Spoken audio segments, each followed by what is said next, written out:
না না, এক সেকেন্ডও না, এটা স্পর্শকাতর বিষয়, এগুলো নিয়ে সংসদে কোনো রকম বিরূপ আলোচনা হোক এটা তো চাই না। হলেন কফর তো মিন্না আজাবিল সদিদ, আল্লাহ আজাব বাড়িয়ে দিতে পারেন। আজাব আসবে এই দিকে নিয়ে গেছিল উনি, এই কথাটা মোটেও সঠিক না। পরবর্তী বক্তা জনাব সালাউদ্দিন আহমেদ, আপনাকে 1 নম্বর বলেছে, এটা আপত্তি আছে আপনার?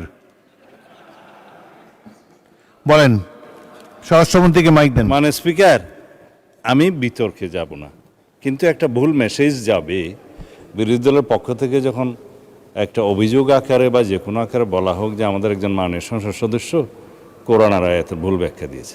আমি প্রথমে বলি, আলমগীর মোহাম্মদ মাহফুজুল্লাহ ফরিদ একজন মৌলানা, মাদ্রাসা পাস, দাখিল আমার পাশে ছিল, তিনি অন্তত এই উদ্দেশ্যটা বলেন, লইন শকরতুম ল আজিদান্নাকুম ও লইন কফরতুম ইন্না আযাবিল শদীদ, যেটা উনি বলেছেন সেইটা প্রাসঙ্গক্রমে বলেছে।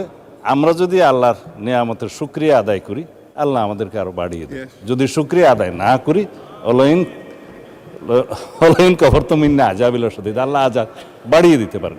এখন এটা পলিটিক্যালি কেন বক্তব্য হবে, এটা দিয়ে কেন পয়েন্ট অফ অর্ডারে বাড়ানো হবে, এটা ঠিক হয় না। মাননীয় স্পিকার, তিনি বলেছেন, সৎ উদ্দেশ্যেই বলেছেন, এবং আমরা যেন আল্লাহর শুকর গুজার করি। এইটাকে পলিটিক্যালি আমার মনে হয় মিস ইন্টারপ্রিট করা ঠিক হবে না। মাননীয় স্পিকার, আমরা এই 92% মুসলিম দেশে, জনসংখ্যার দেশে, আমাদের এই মহান জাতীয় সংসদে কোনো সংসদ সদস্যের বক্তব্য যদি ভুলক্রমেও ইসলামের প্রতি অবমাননা যদি মূলক হয়, এটা আমরা নিন্দা করব, কিন্তু এইভাবে পলিটিক্যালি ইউজ করা ঠিক হবে না। মাননীয় স্পিকার, ধন্যবাদ। ধন্যবাদ মাননীয় সদস্যবৃন্দ। আমি তো বললাম যে আলমগীর মোহাম্মদ মাহফুজুল্লাহ ফরিদ তিনি কোনো ব্যঙ্গাত্মক কথা এখানে বলবেন না, তিনি একজন প্রবীণ সংসদ সদস্য। তারপরেও তিনি যে মাদ্রাসার ছাত্র সেটাও বলা হলো। আপনারা নিশ্চয়ই হয়তো ওনাদের চেয়ে বেশি জানেন, অনেক আলেম ওলামা আপনাদের মধ্যে থাকতে পারে, এটা নিয়ে বিতর্ক হোক এটা চাই না। আমরা সবাই মুসলমান, এখানে অধিকাংশই মুসলমান, এই দেশটারও 92% মানুষ মুসলমান। সুতরাং এগুলো নিয়ে সংসদে কোনো রকম বিরূপ আলোচনা হোক, এসব স্পর্শকাতর বিষয় এটা তো চাই না। ঠিক আছে, সেটা আমি ইতিমধ্যে মাননীয় সদস্য আমি বলেছি, আমি পরীক্ষা করে দেখব যদি না না মাইক ছাড়া বলবেন না, না না 1 সেকেন্ডও না, এটা স্পর্শকাতর বিষয়। আপনাদের সিনিয়র নেতারা সামনে দাঁড়িয়েছে, সংসদে প্রথম বেঞ্চের যখন সিনিয়র নেতারা দাঁড়ায় পিছন দিকে আপনারা বসে যাবেন। এবং আচ্ছা, মুজিবুর রহমান সাহেব বলেন, কিন্তু কোনো বিতর্ক হয় এমন কোনো কিছু তুলবেন না। এখানে সবাই তো অধিকাংশই মুসলমান, অধিকাংশই ধর্মের প্রতি ধন্যবাদ, শ্রদ্ধা পোষণ করেন। ধন্যবাদ মাননীয় স্পিকার। আমাদের মাননীয় স্বরাষ্ট্রমন্ত্রী যেহেতু দাঁড়িয়েছেন এবং তিনি কথা বলেছেন, তার কথাকে যাতে লাইন মতো হয় সেজন্য তিনি নেওয়ার চেষ্টা করেছেন। এই আয়াতটা যে নাজিল হয়েছে, কেন নাজিল হয়েছে?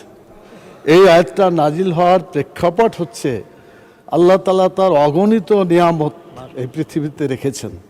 তিনি বলেছেন, আইন তাউদ্দু নিয়ামাতাল্লাহ লা তুহসুহা, তোমরা যদি আল্লাহর নিয়ামতকে গুনতে চাও তাহলে গুণে শেষ করতে পারবে না।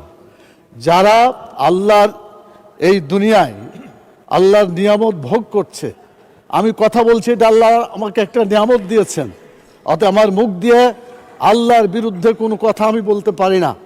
আমাকে যে শক্তি আল্লাহ দিয়েছেন, এই শক্তি দিয়ে আল্লাহর বিধিবিধানের পক্ষে আমাকে কথা বলতে। ধন্যবাদ।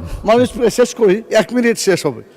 আমাদের মাননীয় স্বরাষ্ট্রমন্ত্রী উনি এটা নিয়ে গেছেন মানে দলীয় একটা, এই যে বাজেট বক্তৃতা, বাজেটটা খুব ভালো হয়েছে, অতএব বিরোধী দলকে বাজেটের প্রশংসা করতে হবে। এইটা যদি প্রশংসা না করে তারপর আজাব আসবে এই দিকে নিয়ে গেছিল উনি, এই কথাটা মোটেও সঠিক না। আমি বলতে চাই যেটা, ধন্যবাদ, কথা এটাই হয়েছে মাননীয় স্পিকার। আমার মনে হয় আপনি যদি প্রয়োজন মনে করেন একজন আলিমের কাছে যে বলবেন, কোনো মানুষের অবদানের কথা এখানে বলা হয়নি। ধন্যবাদ।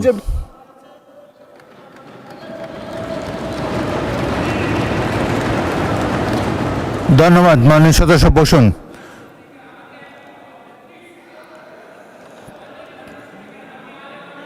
না না ঠিক আছে,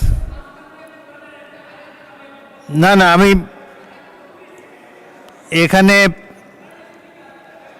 এখানে মাদ্রাসা পড়ার, মাদ্রাসা শিক্ষায় শিক্ষিত আলেম অনেক বেশি আছে এখানে এই দিকের চাইতে, সেটা তো আমরা স্বীকার করে নিয়েছি।